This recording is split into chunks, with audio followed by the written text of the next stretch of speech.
14 फरवरी जहां एक तरफ दुनिया इस दिन को प्यार और मोहब्बत के रूप में याद रखती है, तो वहीं भारतीयों की आंखें 4 साल पहले की घटना को सोचकर नम हो जाती है। 14 फरवरी 2019 का वो दिन जब पूरा देश प्यार का उत्सव मना रहा था, तभी हमारे देश के वीर जवान एक अनजान खतरे की ओर बढ़ रहे थे। आखिर कौन भुला सकता है इस दिन को, जब पूरा देश सहम गया था। भयानक बर्फबारी के बाद जम्मू कश्मीर नेशनल हाईवे काफी लंबे समय बाद खुला था।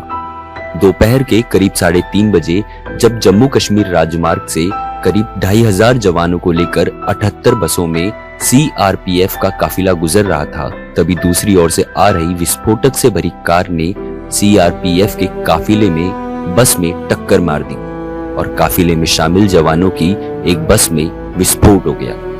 तो वहीं आपको बता दें कि इस घातक हमले में सीआरपीएफ के 40 बहादुर जवान शहीद हो गए। विस्फोट इतना खतरनाक था कि उसकी गूंज कई किलोमीटर तक सुनाई पड़ी और साथ ही कुछ समय के लिए पूरा इलाका धुएं से भर गया और साथ ही चल रहे कई वाहनों के शीशे तक चटक गए। ये हमला था या फिर कुछ और, जब तक भारतीय जवान ये सोच पाते तब तक दूसरी ओर से गोलियों की आवाजें आने लगी।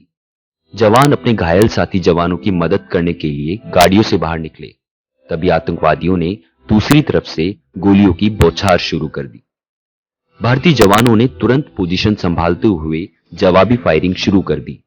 सीआरपीएफ जवानों की फायरिंग देख आतंकवादी भाग निकले।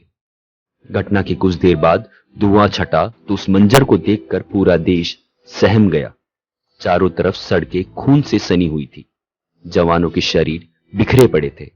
समय रहते सभी घायल जवानों को अस्पताल ले जाया गया, लेकिन समय बढ़ने के साथ साथ शहीदों जवानों की संख्या भी बढ़ती चली गई। पहले 4, फिर 8, 13, 25, 33 और गिनती देर रात तक 40 हो गई। इस हमले को अंजाम देने वाला आतंकी आदिल अहमद डार था। आतंकी आदिल अहमद उस गाड़ी को चला रहा था जिसमें विस्फोटक पदार्थ रखा हुआ था। इस आत्मघाती आतंकी हमले में आदिल अहमद ने खुद को भी उस गाड़ी के साथ उड़ा लिया था। इस घटना से पूरा देश दहल उठा था। इस आतंकी हमले की जिम्मेदारी पाकिस्तान के आतंकी संगठन जैश-ए-मोहम्मद ने ली थी।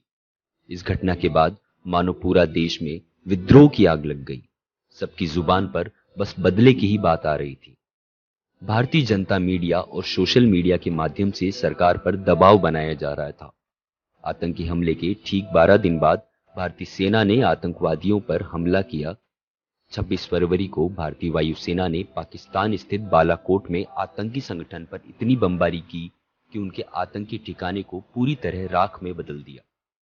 इस हमले में करीब 300 आतंकवादी मारे गए और इस तरह भारतीय वायुसेना ने पुलवामा अटैक का बदला लिया। पुलवामा अटैक में शहीद हुए जवानों को नवतेज टीवी की भावपूर्ण श्रद्धांजलि। देश और दुनिया की हर बड़ी खबर के लिए सब्सक्राइब करें नवतेज टीवी और पल पल के अपडेट्स के लिए बेल आइकन को दबाना ना भूलें, क्योंकि आपकी खबरों का भरोसेमंद साथी है नवतेज टीवी।